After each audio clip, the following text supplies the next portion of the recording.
বসেন ওইদিকে ঘুরান না, ওইদিকে দেন, ঘুরান ওইদিকে দেন।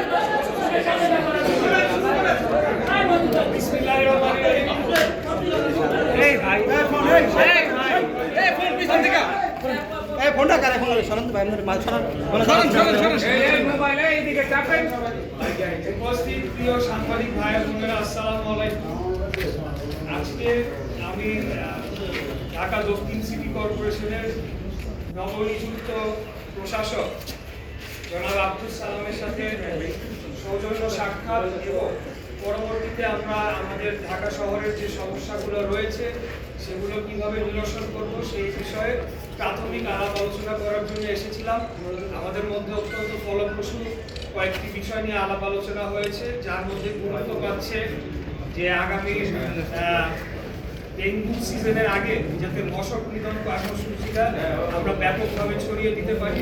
এছাড়া আমাদের নানামুখী আরও অনেকগুলো সমস্যা রয়েছে। রাস্তাঘাটের মেনটেন্যান্সের একটা প্রয়োজনীয়তা দেখা দিয়েছে বিভিন্ন জায়গায়।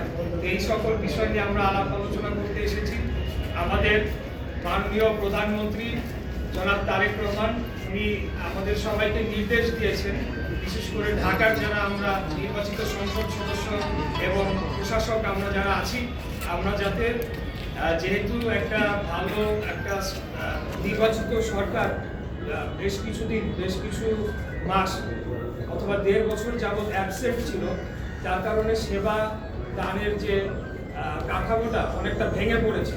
সেটিকে দ্রুততম সময় আমরা সচল করে নাগরিকদের কষ্ট লাঘব করার জন্য যেমন কাজ করব, এর পাশাপাশি সামনে আসন্ন যে থ্রেটগুলো রয়েছে, যেটা একটা আমি বললাম যে ডেঙ্গু, এরকম অন্যান্য বিষয় যেমন আবার বর্ষার মৌসুমে আসবে আপনার জলাবদ্ধতা, এই বিষয়গুলো নিরসনে আমরা সবাই একসাথে মিলে একটা টিম হয়ে আমাদের প্রাইম মিনিস্টারের লিডারশিপে আমরা কাজ করে যাব। সেটার জন্য আমরা আজকে এখানে এসেছিলাম।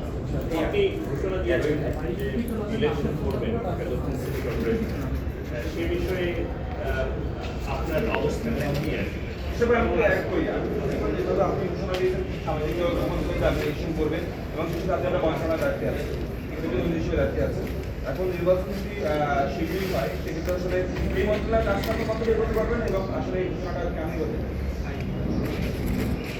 আচ্ছা, প্রথমে আসি যে ঘোষণার যে বিষয়টি হচ্ছে সিটি কর্পোরেশন ইলেকশন আমি একবার করেছি, আপনারা নিশ্চয়ই মনে থাকবে, যদি আপনারা ভুলে গিয়ে থাকেন 2020 সালের 2 ফেব্রুয়ারি সিটি ইলেকশনে আমি অংশগ্রহণ করেছিলাম।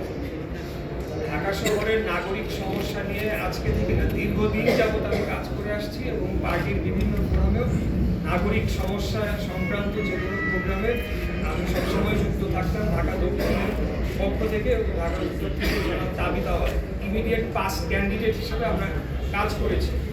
আমি যেটা সামাজিক মাধ্যমে বলেছি সেটা আমার ব্যক্তিগত অভিজ্ঞতা, তবে আপনাদের একটা জিনিস মাথায় রাখতে হবে, যেটা অবশ্যই সামাজিক মাধ্যমে হয়তো পুরাটা এইভাবে লেখা যায়, তার আগে পরে কিন্তু অনেকগুলা কথা রয়েছে। যদি দল আমাকে মনোনয়ন দেয় এবং যদি দল মনে করে যে আমি নির্বাচন করব এবং অন্য কেউ করবেন না, তাহলে পরেই আমি নির্বাচনে অংশগ্রহণ করতে পারি। কারণ আমি বাংলাদেশ জাতীয়তাবাদী দলের হয়ে সংসদ সদস্য নির্বাচন করে পার্লামেন্টে যাচ্ছি এবং আমার সৌভাগ্য যে আমি জনাব তারেক রহমানের, দেশনায়ক জনাব তারেক রহমানের ফার্স্ট ক্যাবিনেটে আমি স্থানও পেয়েছি। আর দ্বিতীয় যে বিষয়টি উত্থাপন করা হলো যে আসলে প্রত্যেক সংসদ সদস্য যারা আছেন বা যারা মন্ত্রীরা আছেন, তারা তো সংসদ সদস্য হয়ে দেন একটা মিনিস্ট্রির দায়িত্ব তারা পালন করে। সেই ক্ষেত্রে আমি মনে করি না যে এখনই কোনো ইলেকশনের তোড়জোড় শুরু হয়ে যাচ্ছে বা কোনো নির্বাচনী ক্যাম্পেইন, এটা পরবর্তীতে যেটা আমাদের মহাসচিব বলেছেন স্থানীয় সরকার মন্ত্রী, যে পার্লামেন্টে ডিসাইড হবে এবং সবশেষে দলীয় মনোনয়ন কে পাবে এটা দল নির্ধারণ করবে। এই যে অনেক প্রক্রিয়া বাকি রয়েছে। এর পাশাপাশি একটা বিষয় আছে, না বললেই না, আমরা দেখেছি যে লাস্ট যে সংসদ নির্বাচনটি হলো, সেখানে আমাদের প্রতিদ্বন্দ্বী একটি রাজনৈতিক দল অস্বাভাবিক হারে তারা ভোট পেয়েছে, মানে এটা কল্পনার বাইরে। আমি আমার আসনের কথাই বলতে চাই, 1996 সালে সেখানে জামায়াতে ইসলামী সর্বোচ্চ ভোট তাদের জীবনে 3000 ভোট পেয়েছিল এবং সেখানে হাত পাখা তারা পেয়েছিলেন 6,000। তো আমরা এই ভোটার লিস্টটার ব্যাপারে আমার মনে হয় যে আমি সরকারের কাছে এই ব্যাপারে জানাবো, যেটাকে আবার ভেরিফিকেশন করা উচিত যে ভোটাররা কারা এবং ভোটার লিস্টটা সঠিকভাবে সম্পন্ন হয়েছে কিনা, যারা এখানকার বাসিন্দা তারাই হয়েছে কিনা, বা কোনো ডুপ্লিকেসি হচ্ছে কিনা অন্য কোনো এলাকার সাথে। কারণ এই বিষয়টা আসলে বোধগম্য নয়, বিশ্বাসযোগ্য নয়, এবং বিশেষ করে 4 এবং 5-এ আমি মনে করি যে এখানে অন্তর্বর্তীকালীন সরকারের কেউ হয়তো বা আমাদের প্রতিদ্বন্দ্বী দলের প্রার্থীদেরকে জেতানোর জন্য স্পষ্ট সাহায্য করেছে বলে আমরা বিশ্বাস করি। আমাদের কাছে সেই ধরনের কিছু অভিযোগ সেই দিনই এসেছে এবং তার আগে পরেও আমরা কিছু অভিযোগ পেয়েছি। তো বিষয়টি হচ্ছে যে এই ভোটার লিস্ট কারেকশন করা, এগুলো তারপরে সেনা নির্বাচনের প্রশ্নটি আসতে হবে। তাছাড়া তো একটা ফেয়ার নির্বাচন আমরা কীভাবে আশা করতে পারি, এটি আমি ঠিক আছে, থ্যাংক ইউ।